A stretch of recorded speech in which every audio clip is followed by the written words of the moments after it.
ขออนุญาตถ่ายเด้อคนสวยถ่ายได้บอกงามหลายนะ ต้องแห่มาแล้ว ใช่ ขึ้นเลยป่ะนี่ โอ้ตอนนี้กำลังกินอาหารมีกระตูนเยอะ ว่า แม่บอกกันมันยิ่งหัวหันถ่ายบอก สบายดีละน้อยนิพนธ์เดินยินดีต้อนรับเข้าสู่ซ่องของละน้อยนิพนธ์เองจ้าแล้วมื้อนี้ละน้อยนิพนธ์จะพาทุกคนหรือ FC ทุกคนบอกว่าจะอยู่ประเทศใดฝั่งใดก็อย่าละน้อยจะพาทุกคนไปนั่งลิ่นอยู่ที่ทาฝรั่งวังสีคามแหล่งท่องเที่ยวที่ขึ้นชื่อของแขวงขมวนนั่นเองเนาะก็คือบรรยากาศก็คือหลายรถหลายมื้อนี้มันเป็นวันหยุด จะเป็นน้ำแล้วก็มีอันแพเนาะแพอยู่ เซอร์กาด เซอร์การ เซอร์กาดไทยมู กินอาหารกินดิกินเหล้ากินเบียร์กินเหล้ากินเบียร์ เดี๋ยวสิลุยนี่ประเทศเศร้านี่ นี่ welcome อย่างนี้นี่เอง เมื่อวานไงมาครั้งแรกบ่ ครั้งแรกคือว่าครั้งนวดครั้งแรกเขา อันนี้ ขนาด น้ำโต คน เลย ขนาดคนเคยขมวนอันยังก็เลยมาครั้งแรกของผมบนคอยอยู่บ้านเนี่ย อันนี้อายคอยอายแต่แท้เลยนะนี่ คือกันบอกทุกคนถ้าเบิ่งแถม คือกันเลยอันเลข11เลย ไปพี่ก่อนบอก นี่ยายนี่ดูโตเท่ว่ะเจ๋งเลยว้าว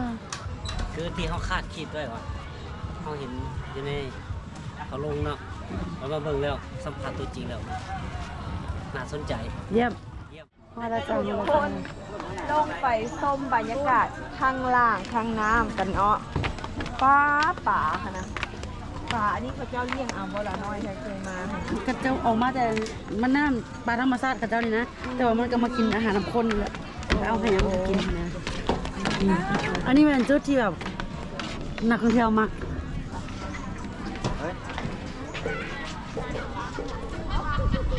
วันนี้มันเป็นวันเสาร์มันเป็นวันพักผ่อนเนี่ยก็เลยว้าวแขกกันหลายเนี่ยทุกคนเห็นบอบ รรยากาศดี ข้อเจ๋งเนาะ โคตรจริงเลยโคตรจริงเลย ตูบจะก่อนเข้ามาโบราณปันนี้ก็จะเลยเห็ดเพิ่มอีกหลายๆเลย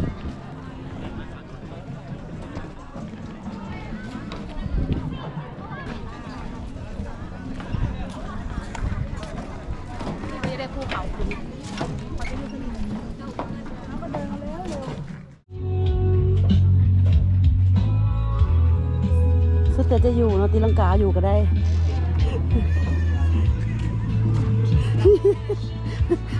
อยู่แบบสบายตีลังกาอยู่ก็ได้ฝากซ่องนี่เด้อซ่องนกหมิวเด้อซ่องละน้อยนิพนธ์เด้อวันหยุดแบบจังใดจังหนึ่งอะนะที่สำคัญมันหาบนผักหาบนตูบนี่นะบ่ได้เลยได้ เศษทางเศษดีลงไปแล้วไม่ ป้ามันง่ายเอ้ลุงเอ้ย ว้าวโตป่ากระบอกยาวๆสวยงามจ้าใหญ่กดหมวกดูกดหมวกเขาจะหัวไปแม่นว่าจันเมื่อกี้บอกหัวกูดเขาคนหมักสงสัยเลยแม่นเด้อจ้าสนใจติดต่อมาทางร้านน้อยก็ได้เด้อเพราะมันเป็นเด็กในสังกัดนะสังกัดค่ายล้างสตูดิโอ มาท่องเที่ยวมันจะได้เห็นป่าลอยไปลอยมาค่ะ ไปหลายแล้ว ลอยไปก็ลอยมาลอยมาก็ลอยไป มันจะคุ้นเรากับโบเห็นป่า ป้าผู้เบาขึ้นหล่อไงวะ แต่ว่ามายามนี้ ไว้หน้าขึ้นมาหน่อยกว่า ร้านป่าโอ้โหกะเพรา2แมน โอเคครบค่าตู้ประมาณ50ค่าตู้ประมาณ50ค่าจองเลยนะ ทางป่าเนี่ยอยากจับเลย ตุ้มก็ห่างว่า เปียงหนก อยากจับป่าด้ ล วย งเลยโหลดเลย มันตุ้ยๆนะเป็นแบบ พลึ่งคนในคนเป็นหมู่เพื่อนนั่น เดี๋ยวดูเอาอย่างโยนลงค่ะเดี๋ยวมันลงเพลอะไรอยู่วะ ลง ลง ได้ รถ เห็นเขาเจ้าลงคือเครื่องว่าถ่ายอยู่ระบาย โดนลงเลยป่ะนี่ ตัวบอล ด่า มักเปียกนะฮะจะมีข่าว ไม่เห็นมากแค่เดินกันเมียว กะเพราหมูไข่ดาว กับทีมงานสาวสวยแห่งซ่องนกมิวชแนล มาเด้อพี่น้องเด้อกำลังลงมือกินข้าว ซึ่งนี่มิวแก้มกับสีชมพูได้ มีความรักปะจ้า คนออร่าขึ้น เออ ออร่า ฉลองใหญ่โตฮะเนาะ มาถามพลัง กันพลาดเลยจำไหนเนาะแล้วก็เปิดได้ไหมกันสองพลาดเนี่ยโทษ พิซซอยเลยบ่ ซอยเลย คอยเป็น ว้าทุกคนเนี่ยมาเบิดคักเบิดแหน่กันแล้วกระโดดให้มาฮอดได้ๆนี่เมลโต๊ะเฮาคือเกลี้ยงคักที่ว่าเบิดนี่มันยังได้ทุกคนรอขบวนต่อไปแต่ยังบ่มาเท่าไหร่แมันบ่เอาเลยอยู่ในหันตะไดมาแต่ใส่ถ้าสิมาแต่ใส่ มาน้ำกันเนี่ยหามาตะโดนแล้ว โยกเข้าไปนางคุณโยกก็โยกไปเข้าห้องน้ำห้องหยังสะดอกคือโบเห็นสะดอก มองไปนวดในตำหมี่บ่เฮ้ย ถ้าถามนี่เขาเจ้านี่คือนานมาค่ะ มีแหละ ก็ไป ว่าแต่หน่วยในมือมันจะตกไป เป็นได้ไหม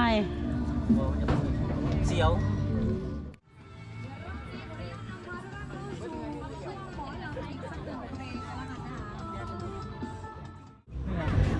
กำลังจะกลับแล้ว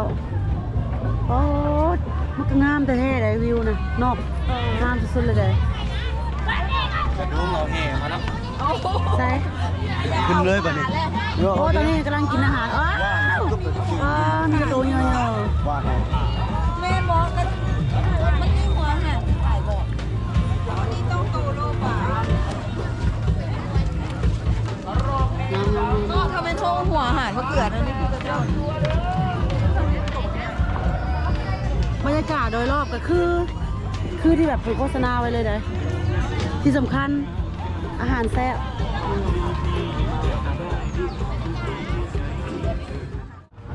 ขออนุญาตถ่ายเด้อคนสวยถ่ายได้บอกอ้าวงามหลายนะ แมวอิงหน่อยแมวอิงก็มา คือจะได้เวลากลับแล้วนะจะได้เวลากลับแล้วตอนนี้อึ๊บสาวๆหน้าตาดีทุกคนเลยผัดว่า คนสวยๆงาม นี่ทุกคนแล้วมาฮอนี่สำหรับหลานน้อยนิพนธ์ก็คือ จะได้จบคลิปไว้สำนี้เนาะอาหารแซ่บน้ำใสปลากระหลาย คือบรรยากาศแบบสุดๆไปเลย เพราะฉะนั้นคลิปนี้อิ่มอีกแล้ว อิ่มท้อง แล้วก็มีความสุขหลายคลิปหน้าพอกันใหม่เด้อทาฝรั่งวังสีคำบายบาย